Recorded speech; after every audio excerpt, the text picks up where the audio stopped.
Hi guys, myself Sujata Singh and you are watching my YouTube channel Today's Dawn। दोस्तों आज हम पढ़ने वाले हैं 6th क्लास हिस्ट्री का फर्स्ट चैप्टर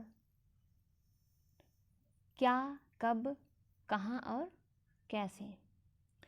ठीक है दोस्तों, आज हम पढ़ेंगे हिस्ट्री का फर्स्ट चैप्टर।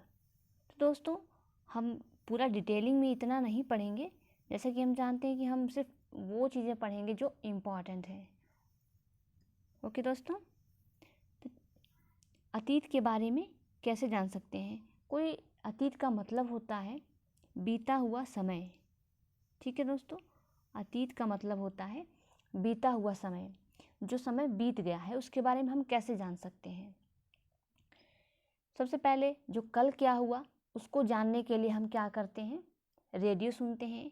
और आज क्या हुआ ये देखने के लिए हम न्यूज़ चैनल्स देखते हैं और वगैरह वगैरह बहुत सारी चीज़ें से हम न्यूज़पेपर पढ़ते हैं। और 1 साल पहले 2 साल पहले क्या हुआ उसको जानने के लिए हम क्या करते हैं, उसे जानने के लिए हम जिसने ये चीज़ें देखी हैं, जिसने फेस किए हैं, उससे हम उसके बारे में सुनते हैं। तो ऐसे हमें पुरानी चीज़ों के बारे में, अतीत के बारे में पता चलता है। ठीक है दोस्तों, लेकिन जब ये जानना हो कि बहुत साल पहले क्या हुआ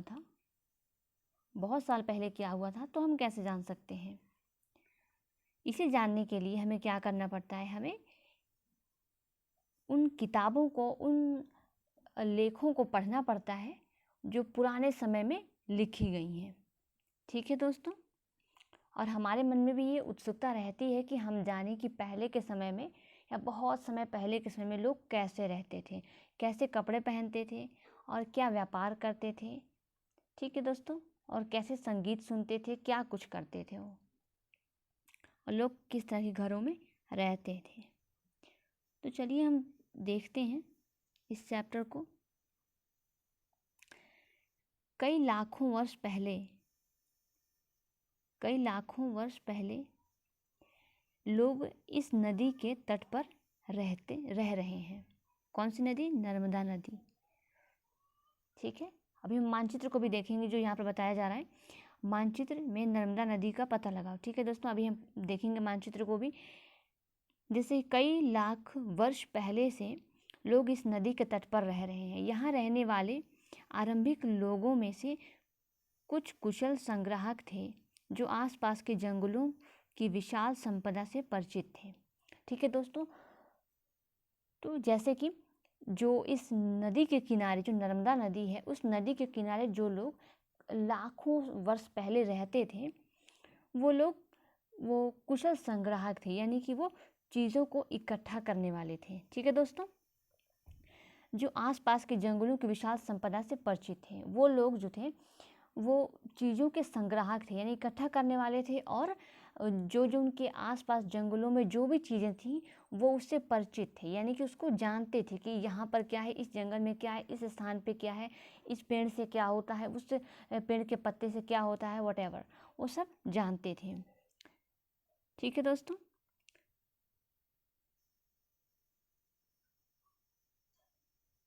हम देखते हैं आगे।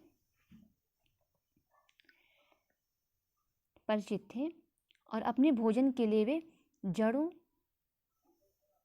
फलों, जंगल के अन्य उत्पादों का यहीं से संग्रह किया करते थे।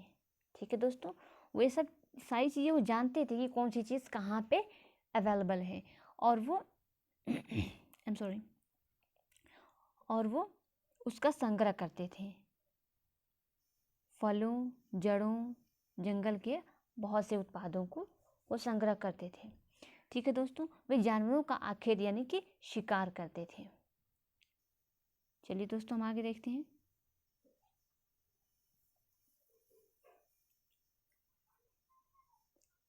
अब तुम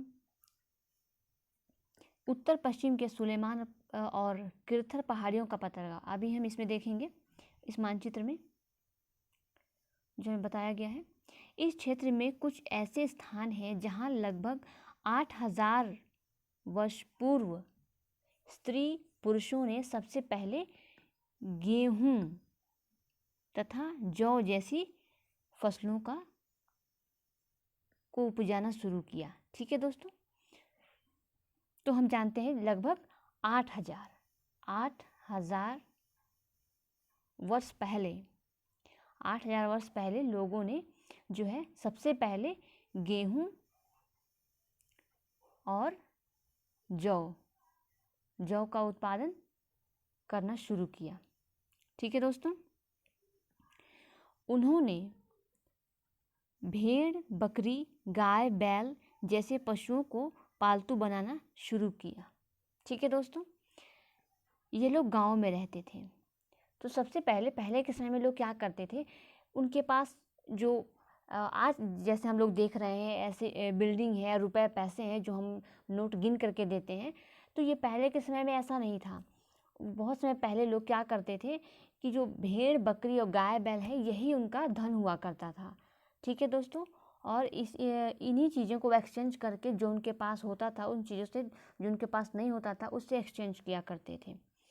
और पहले के समय में जो लोग गांव में रहते थे, और सबसे पहले लोगों ने क्या किया था कि इन भेड़, बकरी, इन जानवरों को जो है पालतू बनाना शुरू किया। तो उनका वो अपने घर पे जो है या फिर एक पर्टिकुलर एरिया बना कर के उसमें उनका पालन करते थे, उनको खिलाया करते थे। और जो उनसे लाभ होता था, जैसे बैलों से वो खेत को जोता करते थे, और भेड़ बकरियों से वो और गाय से वो दूध प्राप्त किया करते थे।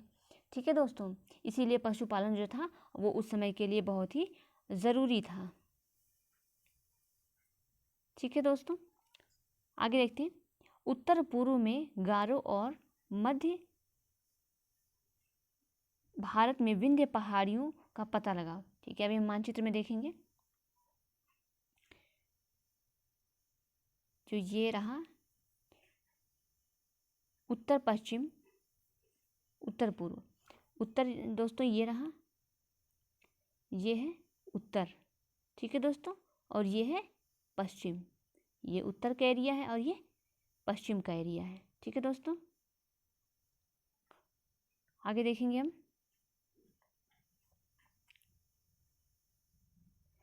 ये कुछ अन्य ऐसे क्षेत्र थे जहाँ कृषि का विकास हुआ।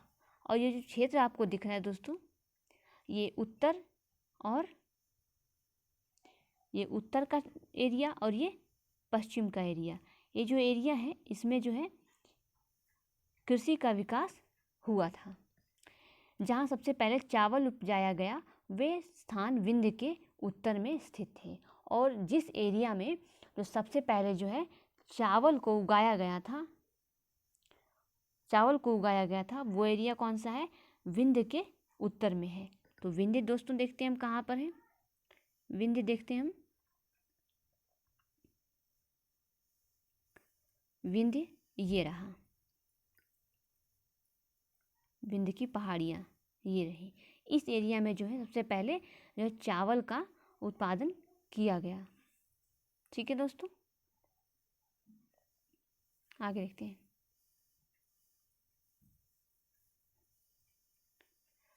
मानचित्र पर सिंधु और इसकी सहायक नदियों का पता लगाने का प्रयास करो। ठीक है, अभी मानचित्र में देखेंगे। ठीक है दोस्तों,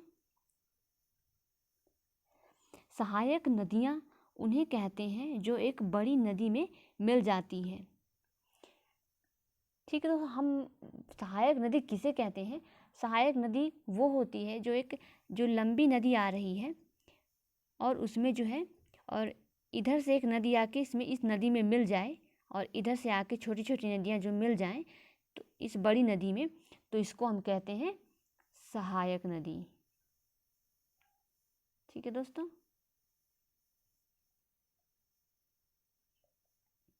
इसे कहते हैं सहायक नदी। लगभग 4700 वर्ष पूर्व इन्हीं नदियों के किनारे कुछ आरंभिक नगर फले फूले। दोस्तों, जैसे कि हम जानते हैं नदियों वाला जो क्षेत्र होता है, जो एरिया होता है, वो बहुत ही उपजाऊ होता है, जिसकी वजह से लोग पुराने समय, बीते हुए समय में लोग जो है नदियों के किनारे जो है रहा करते थे। ठीक है दोस्तों, नदियों के किनारे जो है वो रहा करते थे। और इन्हीं जो नदियों के किनारे जो है नगर जो है, बड़े बड़े नगर जो है विकसित हुए। ठीक है दोस्तों, गंगा और इसकी सहायक नदियों के किनारे और समुद्र तटवर्ती इलाकों में नगरों का विकास लगभग 2500 वर्ष पूर्व हुआ। जैसा अभी मैंने बताया कि जो है नदियों के किनारे ही नगरों का विकास हुआ, क्योंकि वहाँ पर रहना जो है उनके लिए अच्छा हुआ करता था, क्योंकि वहाँ पर आसानी से जो है उनको खाने पीने की चीज़ें मिल जाती थी, अच्छे से वो उगा लिया करते थे। तो इस वजह से वहाँ पर नगरों का विकास हुआ। ठीक है दोस्तों, गंगा और इसकी सहायक नदी सोन का पता लगा। अभी हम इसको मानचित्र में देखेंगे। ठीक है दोस्तों, गंगा के दक्षिण में इन नदियों के आसपास का क्षेत्र प्राचीन काल में मगध, जो वर्तमान में बिहार नाम से जाना जाता था। ठीक है दोस्तों, गंगा के दक्षिण में यानी जो गंगा नदी है उसके साउथ एरिया में जो है, इसको हम अभी देखेंगे मानचित्र में, नदियों के आसपास का क्षेत्र मगध नाम से जाना जाता था, मगध नाम से जाना जाता था, जो आज का वर्तमान बिहार है। इसके शासक जो है बहुत शक्तिशाली थे।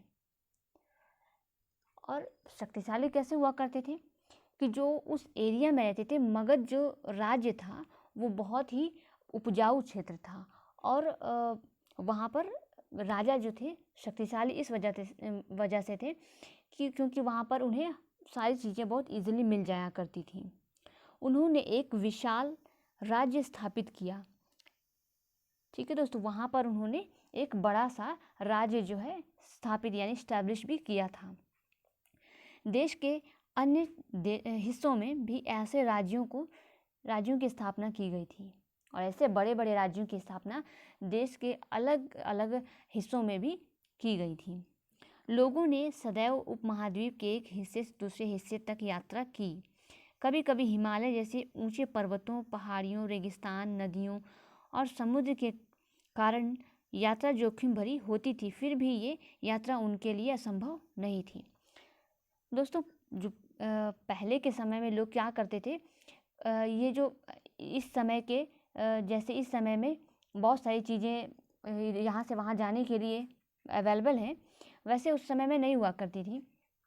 तो इस जगह से उस जगह जाने के लिए उनको जो है बहुत सारे प्रॉब्लम्स को फेस करना पड़ता था, और जो वो अपना ट्रैवल करते थे वो भी उन लोगों का जो है बहुत ही खतरे वाला भरा था। ठीक है दोस्तों, और लेकिन फिर भी इतना खतरा होने के बावजूद भी वो इस यात्रा को करते थे।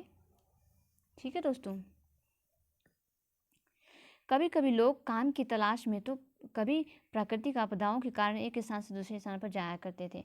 ठीक है दोस्तों, कभी कभी लोग क्या करते थे कि अपनी ज़रूरतों को पूरा करने के लिए कभी कभी काम की तलाश में, कभी प्राकृतिक आपदाओं के कारण, कभी कभी वो अपनी ज़रूरतों को पूरा करने के लिए इस जगह से दूसरी जगह जाया करते थे। और कभी कभी क्या करते थे, जैसे प्राकृतिक आपदाएं यानी कहीं बाढ़ आया, कहीं भूकंप हुआ, कुछ ऐसा जो होता था, तो वो स्थान को छोड़ करके वो दूसरे स्थान पे अच्छे स्थान पे चले जाया करते थे।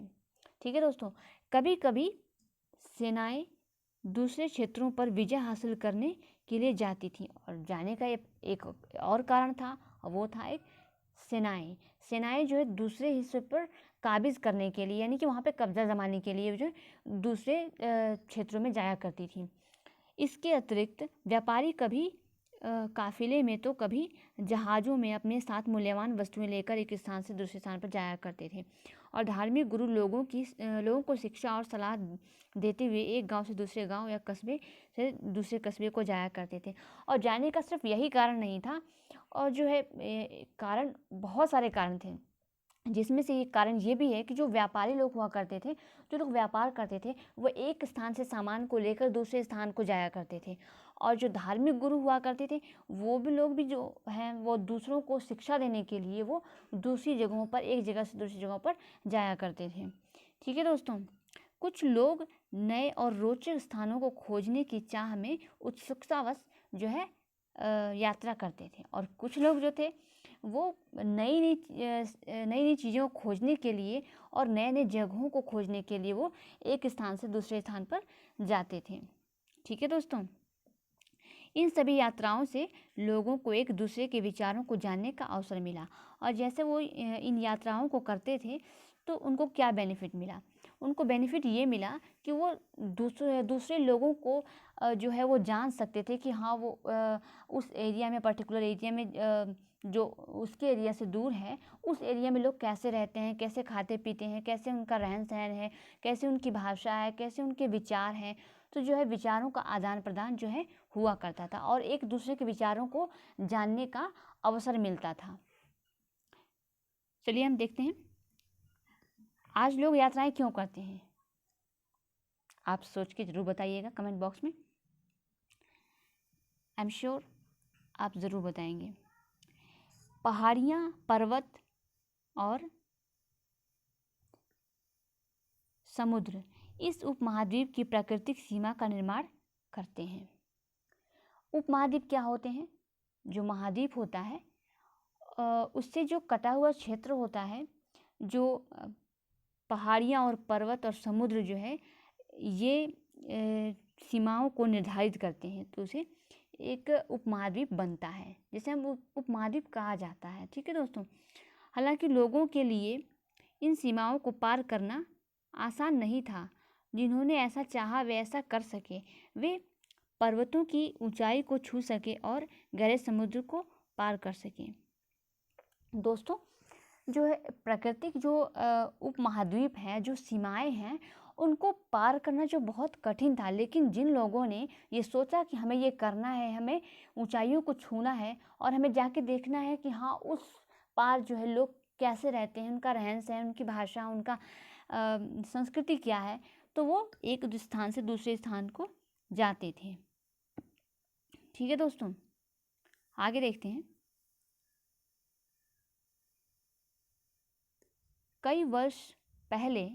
कई सौ वर्ष से लोग पत्थर को तराशने, संगीत रचने और यहाँ तक कि भोजन बनाने के नए तरीकों के बारे में एक दूसरे के विचारों को अपनाते रहे। और जब लोग एक स्थान से दूसरे स्थान पर जाते थे तो लोग एक दूसरे की संस्कृतियों से परिचित होते थे। ठीक है दोस्तों, और जो है वो उन संस्कृतियों को जो है वो अपनाते भी थे, जो उनको पसंद आता था वो अपनाते थे। ठीक है दोस्तों, नेक्स्ट देखते हैं। देश के नाम। अपने देश के लिए हम प्रायः इंडिया या भारत जैसे नामों का प्रयोग करते हैं।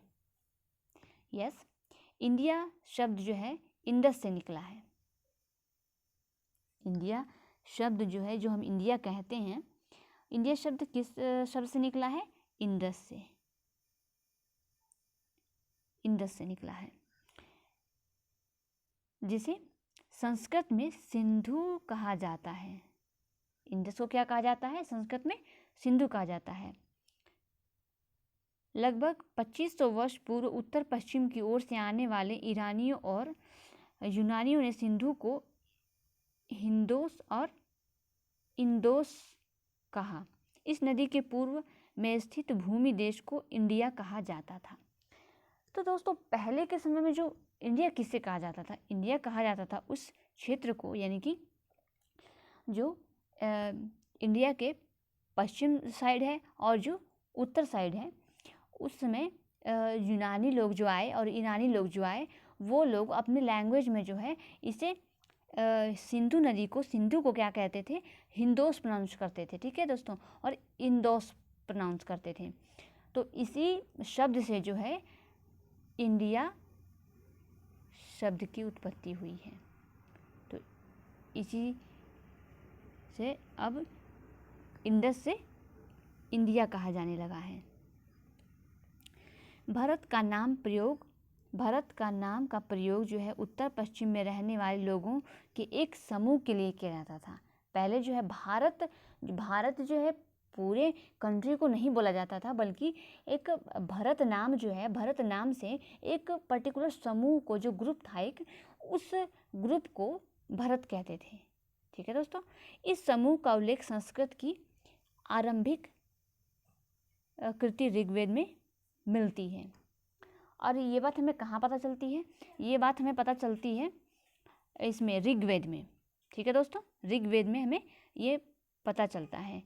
बाद में इसका प्रयोग देश के लिए किया जाने लगा। जो पर्टिकुलर नाम जो है भरत नाम पहले एक समूह के लिए होता था, लेकिन बाद में ये पूरे कंट्री के लिए होने लगा।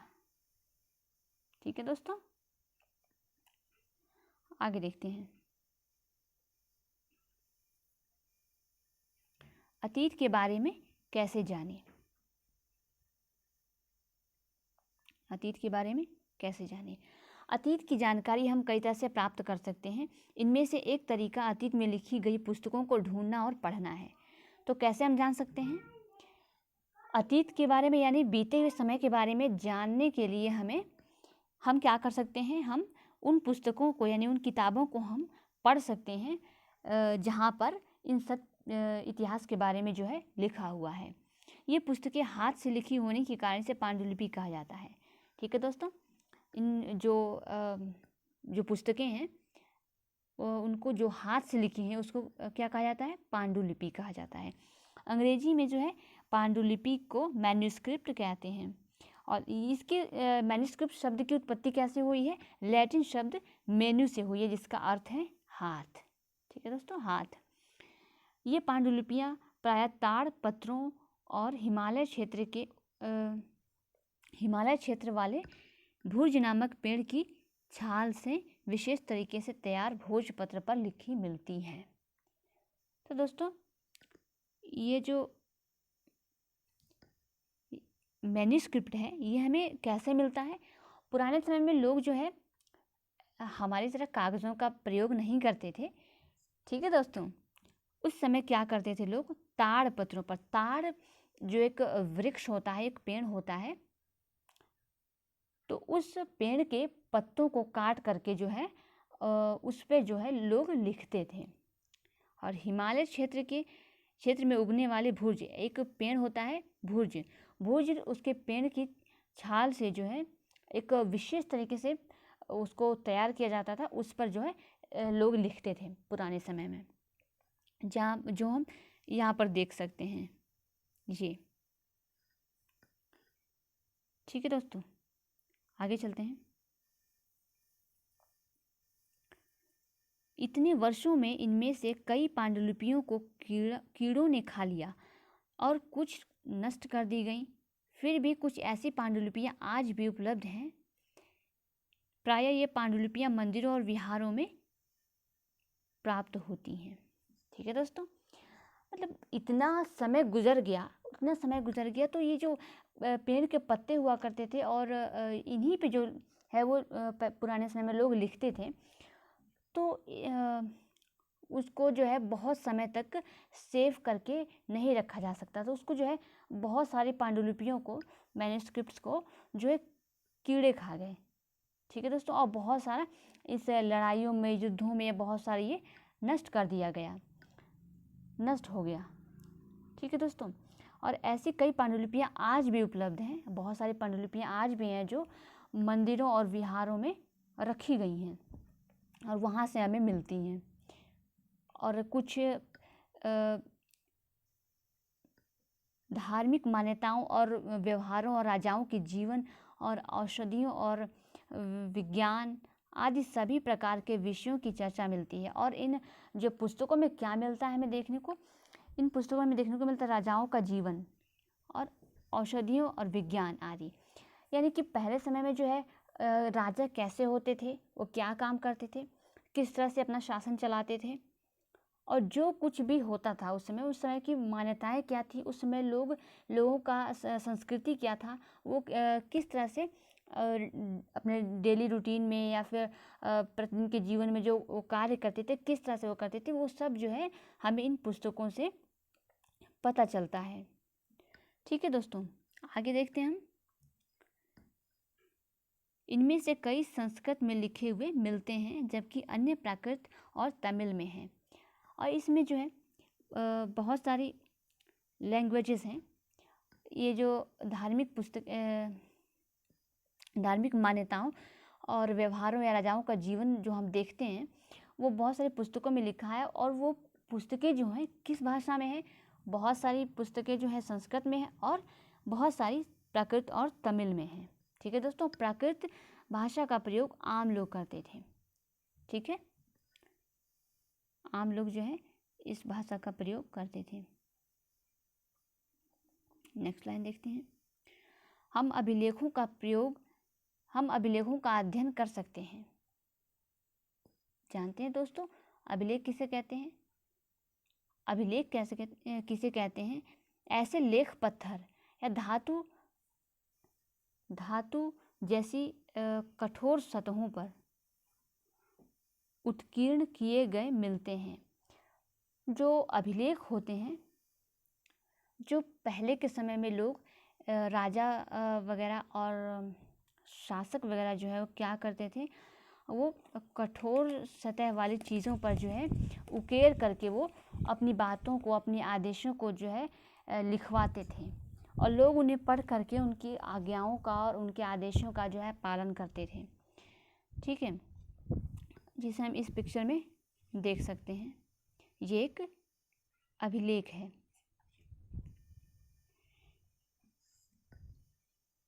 आगे देखते हैं हम। कुछ अन्य प्रकार के अभिलेख भी मिलते हैं जिनमें राजाओं, रानियों सहित अन्य स्त्री पुरुषों ने भी अपने कार्यों के विवरण उत्कीर्ण करवाए हैं। बहुत सारे ऐसे अभिलेख मिलते हैं जो राजाओं के अलावा बहुत सारे और लोगों ने भी जो है अपनी बातों को जो है इस अभिलेखों पर उकेरा है। ठीक है, उदाहरण के लिए प्रशासक लड़ाइयों में अर्जित विजयों का लेखा जोखा रखा करते थे। तो अधिकतर लोग क्या करते थे, अधिकतर राजा लोग जो है इस अभिलेखों को पर लिखने का काम करवाते थे, जो कि अपनी जो वो राज्यों को जीतते थे, लड़ाइयों में वो जीत हासिल करते थे, विजय मिलती थी, उसको एक याद रखने के लिए, इसको रिकॉर्ड करने के लिए वो जो है अभिलेखों पर वो लिखवा देते थे। ठीक है दोस्तों, इसके अतिरिक्त अन्य कई वस्तुएं अतीत में बनी और प्रयोग में लाई जाती थीं। ऐसी वस्तुओं का अध्ययन करने वाला व्यक्ति पुरातत्वविद कहलाता है। तो देखते हैं दोस्तों, पुरातत्वविद किसे कहते हैं हम? अतीत में बनी और प्रयोग में लाई जाती थी क्या? वस्तुएं, जो वस्तुएं बहुत सारी वस्तुएं और भी जो हैं प्रयोग में लाई जाती थी, ऐसी वस्तुओं का अध्ययन करने वाला व्यक्ति जो है पुरातत्वविद होता है। उसको जो इस तरह की चीज़ों का अध्ययन करते हैं, जैसे पत्थर और ईंट से बनी इमारतों का और मूर्तियों का अध्ययन करते हैं, कई सारे चित्रों का अध्ययन करते हैं, तो ऐसे अध्ययन करने वाले लोगों को क्या कहा जाता है? पुरातत्वविद कहा जाता है। वे लोग क्या करते हैं? औजारों का, हथियारों का, बर्तनों, आभूषणों और इस तरह की तमाम चीज़ों का जो है अध्ययन करते हैं।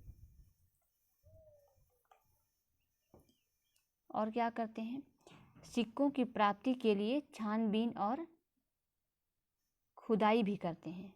और क्या करते हैं? इतिहास के बारे में या अतीत के बारे में जानने के लिए वो क्या करते हैं? ऐसे सिक्कों का, ऐसे कॉइन्स का जो है वो छानबीन करते हैं, यानी कि खोज करते हैं, जिससे वो लोग इतिहास के बारे में जान सकें। वो इसके लिए वो खुदाई भी करवाते हैं। ऐसी कुछ वस्तुएं जो हैं पत्थर, पक्की मिट्टी, धातु की बनी हो सकती हैं। जो इस तरह की वस्तुएं बनी होती थी वो कई सालों तक जो है वो ख़राब नहीं होने की वजह से जो है कई 100 वर्ष बाद भी उसका अध्ययन किया जा सकता है, क्योंकि वो टूटती नहीं, वो ख़राब नहीं होती थी। ठीक है दोस्तों, पुरातत्वविद जानवरों, चिड़ियों और मछलियों की हड्डियां भी ढूंढते हैं। क्या करते हैं वो लोग? जो है जानवरों की, चिड़ियों की, मछलियों की हड्डियों को ढूंढते हैं। इससे उन्हें यह जानने में मदद मिलती है कि अतीत में लोग क्या खाते थे। ठीक है दोस्तों, उन हड्डियों पर वो स्टडी करते हैं, उसको जो है उसमें वनस्पतियों का अवशेष जो है बहुत मुश्किल से बचे रहते हैं, उनका वो अध्ययन करके, उसका स्टडी करके वो इस बात का पता लगाते हैं कि वो पहले लोग जानवर, चिड़िया और मछलियाँ लोग क्या खाते थे। ठीक है दोस्तों, आगे देखते हैं।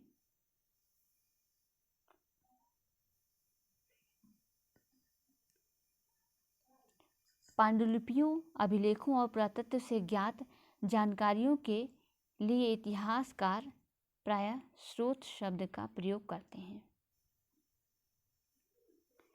इतिहासकार जो हैं, इतिहासकार वो है जो इतिहास का अध्ययन करते हैं, यानी पुराने समय में जो चीज़ें, जो घटनाएं हुई हैं और जो उसे पांडुलिपियाँ मिलती हैं, अभिलेख मिलते हैं, पुरातत्व से और सारी जानकारियाँ मिलती हैं, उनको जो है अध्ययन करते हैं वो लोग, और उसके बारे में स्टडी करके वो बताते हैं, उसको इतिहासकार कहते हैं। ठीक है, तो इतिहासकार उन्हें कहते हैं जो अतीत का अध्ययन करते हैं। ये लोग अतीत का अध्ययन करते हैं, यानी कि अतीत का अध्ययन करने वाले को हम इतिहासकार कहते हैं। ठीक है, स्रोत के प्राप्त होते ही अतीत के बारे में पढ़ना बहुत रोचक हो जाता है, क्योंकि इन स्रोतों की सहायता से हम धीरे धीरे अतीत का पुनर्निर्माण करते जाते हैं। और जैसे इतिहासकार लोग क्या करते हैं, इतिहासकार जो है उन पुरातत्वविद जो है, जो वो चीज़ों का, पांडुलिपियों का, अभिलेखों का, वो सारी चीज़ों का जो वो फाइंड आउट करते हैं वो लोग, उनका जो है ये लोग इतिहासकार जो है अध्ययन करते हैं और उसको पढ़ते हैं, उसको स्टडी करते हैं। फिर वो बताते हैं कि उस समय में कौन सी चीज़ें किस तरह की हुआ करती थी, लोग कैसे रहा करते थे।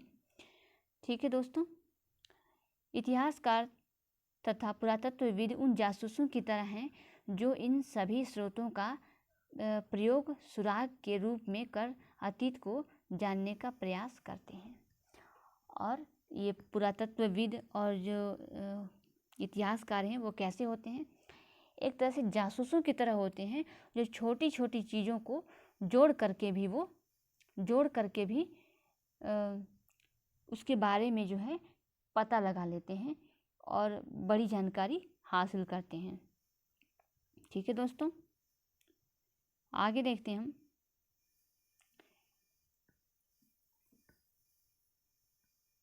जो इम्पोर्टेंट चीज़ें हैं वो हम देखेंगे। ठीक है दोस्तों, आगे देखते हैं। तिथियों का मतलब, अगर कोई तुमसे तिथि के विषय में पूछे तो तुम शायद उस दिन की तारीख या माह है, जैसे कि 2000 या इस तरह का कोई और वर्ष बताओगे। वर्ष का गणना यानी कि कैसे करते हैं, कैसे हम बता सकते हैं कि ये घटना जो है इतने साल पुरानी है और ये बात जो हुई है, ये इंसिडेंट जो हुआ है वो कितने समय वर्ष पहले हुआ है। तो इसको जानने के लिए क्या करते हैं, इसको जानने के लिए हम लिखते हैं BC और AD। BC और AD लिखते हैं। BC का मतलब होता है बिफोर क्राइस्ट, यानी जीसस क्राइस्ट के आने से पहले जो भी घटनाएं या जो भी इंसिडेंट जो भी हुआ उसको हम BC में लिखते हैं। ठीक है दोस्तों, और AD में हम किसको लिखते हैं, जीसस क्राइस्ट के आने के बाद, यानी कि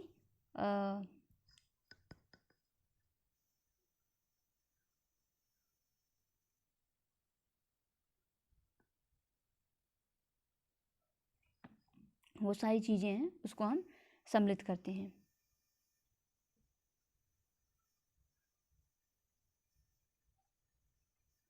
ठीक है दोस्तों, आगे देखते हैं।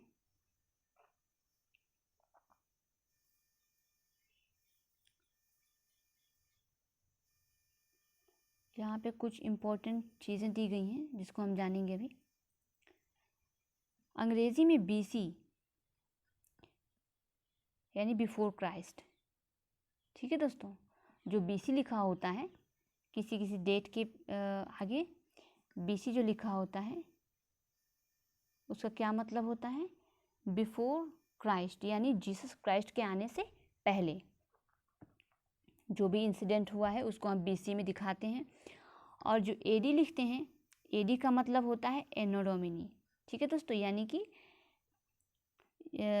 जीसस क्राइस्ट के जन्म के वर्ष में, जो उनका जन्म का साल है, तभी से हमको उसको AD में गिनते हैं। ठीक है दोस्तों, और बहुत सारे जगहों पर ये यूज़ किया जाने लगा, जिसकी वजह से जो है हमारे देश में भी ये चलन में आ गया। और कभी कभी AD की जगह CE, AD की जगह क्या लिखते हैं, CE, और BC की जगह BCE। इसका क्या मतलब होता है? इसका मतलब होता है AD की जगह जो CE लिखते हैं, CE का मतलब होता है कॉमन एरा, और BCE का मतलब होता है बिफोर कॉमन एरा। हम इन शब्दों का प्रयोग इसलिए करते हैं क्योंकि जो है बहुत सारे कंट्रीज़ में जो है इसी कैलेंडर का जो है यूज़ किया जाता है, जिसकी वजह से हम भी इसका प्रयोग करते हैं। और ये भारत में इन डेट्स का और इस कैलेंडर का यूज़ कब से होने लगा? 200 वर्ष पहले से ये आरंभ हुआ। ठीक है दोस्तों, आगे देखते हैं।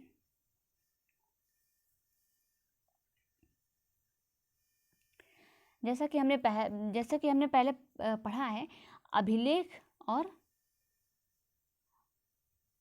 देखते हैं, कठोर अभिलेख सतहों पर उत्कीर्ण किए जाते हैं। जो अभिलेख जो है, अभिलेखों को किस पे लिखा जाता है?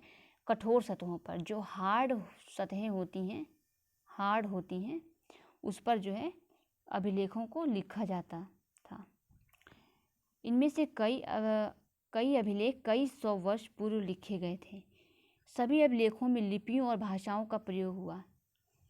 और दोस्तों, जो भी लेख लिखे जाते हैं वो किसी न किसी लिपि में और किसी न किसी भाषा में ज़रूर होता है। समय के साथ साथ अभिलेखों के प्रयोग और भाषाओं और लिपि में बहुत बदलाव आ चुका है, सत्य है। विद्वान यह कैसे जान पाते हैं या क्या लिखा ऐसा होता है कि वो लोग जानते हैं कि इसका अर्थ क्या है, वॉटेवर, वो कैसे पता लगाते हैं? तो इस प्रकार से अज्ञात लिपि को जानने के लिए एक प्रसिद्ध जो है कहानी अफ्रीकी देशों में जो है प्रचलित है, और उत्तरी अफ्रीकी देशों में मिस्र से मिलती है। लगभग 5000 वर्ष पहले जो यहाँ राजा रानी रहा करते थे। ठीक है दोस्तों, आगे देखते हैं।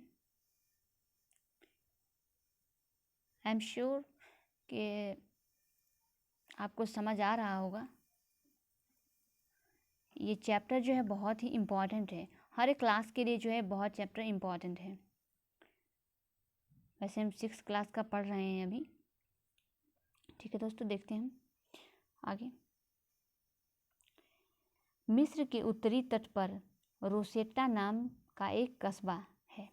यहाँ से एक ऐसे उत्कीर्ण पत्थर मिला है जिस पर एक ही लेख 3 भिन्न भिन्न भाषाओं और लिपियों में, पहला यूनानी और मिस्र लिपि के 2 प्रकारों में लिखा गया है। कुछ विद्वान यूनानी भाषा पढ़ सकते थे। उन्होंने बताया कि यहाँ राजाओं और रानियों के नाम जो हैं एक छोटे से फ्रेम में दिखाए गए हैं। इसे कारतूस कहा जाता है। ठीक है दोस्तों, इसके बाद विद्वानों ने यूनानी और मिस्री संकेतों को अगल बगल रखते हुए मिस्री अक्षरों को समानार्थक ध्वनियों का पहचान की। समानार्थक यानी कि जिसके अर्थ समान हो। ठीक है दोस्तों, एक बार जब उन्होंने ये जान लिया कि विभिन्न अक्षर किनके लिए प्रयुक्त हुए हैं, तो वे आसानी से अभिलेखों को पढ़ सकते थे। ये देखते हैं हम इस तरह से वो कैसे पढ़ते थे। जैसे कि इस पिक्चर में जो है हम देख सकते हैं, इस पिक्चर में देखिए, इसमें जो बना है ये है लॉइन और ये है लॉइन। यानी कि इस पिक्चर को देखकर और इस पिक्चर को देखकर इसके नीचे जो शब्द लिखा है, हम इसको पहचान लेंगे कि जो है इस पिक्चर को इस अल्फ़ाबेट से, इस नाम से जो है लिखा जाता है। इस तरह से हम भाषाओं को पढ़ सकते हैं। जैसे यहाँ पर इस संकेत के लिए P लिखा है और यहीं पर इस संकेत के लिए जो है यहाँ पर P लिखा है, और इसके लिए A लिखा है। ठीक है दोस्तों, और इसके लिए जो है O का प्रयोग किया गया है। आई होप आपको समझ में आया होगा। चलिए आगे देखते हैं।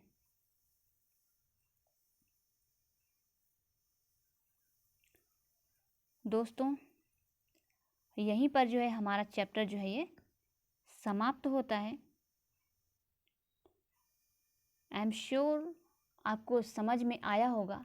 अगर ये आपको चैनल पे ये जो वीडियो है आपको समझ में आया है तो इस चैनल को सब्सक्राइब करें और बेल आइकन को प्रेस करें, और जो कुछ भी अगर इसके बारे में आप जानना चाहते हैं तो कमेंट बॉक्स में बताएं, और ये भी बताएं कि आपको ये वीडियो कैसा लगा, कमेंट बॉक्स में बताएं guys. Okay, have a nice day.